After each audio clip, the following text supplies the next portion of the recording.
नमस्कार दोस्तों, और आज बात करते हैं फादर ऑफ ऑल डील के बारे में। फादर ऑफ ऑल डील मैं इसलिए कह रहा हूँ क्योंकि ये बहुत बड़ा एक एग्रीमेंट है, बहुत बड़ा एक डील साइन हुआ है दोनों देशों के बीच में। भारत ने अमेरिका के साथ एक बहुत बड़ी डील की है। कुछ ही दिनों पहले भारत ने यूरोप के साथ बहुत बड़ी डील की थी जिसे मदर ऑफ ऑल डील कहा गया था।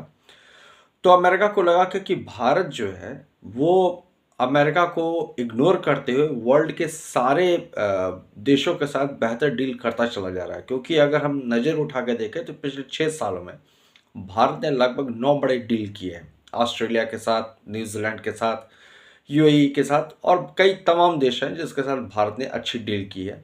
और ये जो लास्ट में भी हुआ है 27 जन को मदर ऑफ ऑल डील, तो इसके बाद अमेरिका को लगा कि कहीं ऐसा ना हो कि भारत जो है वो पूरे वर्ल्ड के साथ डील फाइनल कर ले तो उसके लिए कोई जगह ही ना बचे इंडियन मार्केट में। इसलिए उसने भी भारत के साथ डील फाइनल की।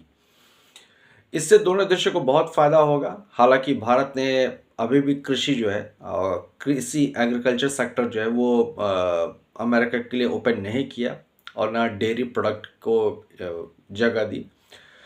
बट अमेरिका ने 25% से टैरिफ घटा के 18% कर दिया। ये बहुत बड़ा एक जंप है। अब आप इसका अंदाज़ा इसी बात से लगा सकते हैं कि 1% टैरिफ लगने का मतलब होता है लगभग भारत को $1 बिलियन का नुकसान हो रहा था और इसके साथ साथ 1 लाख रोजगार प्रभावित हो रहा था। तो 7% नीचे कर देना ये बहुत अच्छी एक खबर है जो अमेरिका ने की है भारत के फेवर में। और आने वाले समय में ऐसी और भी बड़ी डील आपको देखने को मिलने वाली है। लेकिन उन सब में जब चौंकाने वाली बात यह है कि भारत के लिए अमेरिका ने सबसे कम टैरिफ अभी रखा हुआ है। पड़ोसी मुल्कों के लिए तो अमेरिका ने अभी भी बहुत ज़्यादा टैरिफ रखा हुआ है। जैसे पाकिस्तान के लिए 20% है, बांग्लादेश के लिए भी 19% है। लमसम ऐसे ही सबके लिए उसने टैरिफ अभी भी बढ़ा के रखा है, लेकिन भारत के लिए जो है उसने कम किया है। दोस्तों, अभी हाल ही में जो बजट पेश हुआ था उसके बारे में मैंने कहा था। एक बहुत खास बात मैंने आप लोग के साथ शेयर की थी कि भारत जो खर्च कर रहा है इंफ्रास्ट्रक्चर के ऊपर, भारत जो खर्च कर रहा है मैन्युफैक्चरिंग के ऊपर, भारत सरकार डिफेंस के बाद इन दो सेक्टर्स को बहुत ज़्यादा प्रायोरिटी दे रही है, मैन्युफैक्चरिंग को और साथ में इंफ्रास्ट्रक्चर को। उसका कारण यही है कि भारत सरकार जानती है कि आने वाले समय में अगर वो मैन्युफैक्चरिंग और इंफ्रास्ट्रक्चर को मजबूत नहीं करेगी तो जो बड़े डील हो रहे हैं फिर इसका कोई मतलब नहीं रह जाता।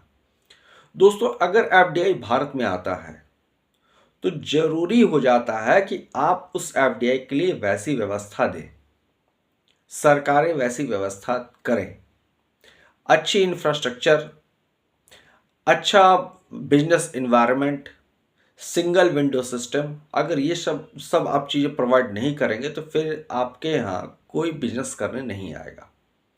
तो अल्टीमेटली सरकार ने इंफ्रास्ट्रक्चर पे और मैन्युफैक्चरिंग पे जिस तरीके से अपने खर्चों को अपने बजट में इनको जगह दी है, प्रायोरिटी दी है, प्राथमिकता दी है, आप यूँ कह सकते हैं कि ये कैपिटल एक्सपेंडिचर है गवर्नमेंट का, वो इस बात को ध्यान में रखते हुए दी है कि आने वाले समय में भारत और कई डील साइन करेगा वर्ल्ड के साथ और भारत की इकोनॉमी और स्ट्रांग होगी। वैसे आपके इस पे क्या राय है जरूर बताइएगा। मिलते हैं अगली वीडियो में। धन्यवाद।